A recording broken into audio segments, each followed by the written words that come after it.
Guten Tag, liebe Freunde, ich möchte mich mein zukünftiger Beruf vorstellen.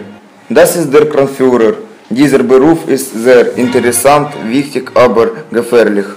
Ich heiße Alexandrov Alex. Ich bin Student des Maschinenbautechnik in der Stadt Belgrad. Ich studiere verschiedene Fächer. Zweimal in der Woche habe ich das Praktikum.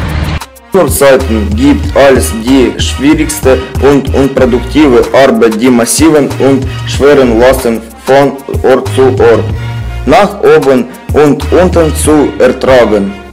In der Antike verwendet man Sklaven, die dies zu tun. Mit diesem Problem arbeitet auch Pythagoras.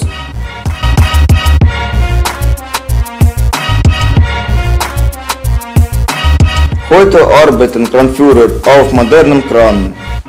Die Arbeit des Kranführers ist gefährlich, aber interessant und nützlich. Nach der Beschreibung ist es fast heroischer Beruf. Man kann sogar sagen, dass das Leben der anderen Arbeiten von dem Kranführer abhängt. Er muss alle Geräte überprüfen, weil sogar ein kleines Problem kann zu großen Verlusten führen.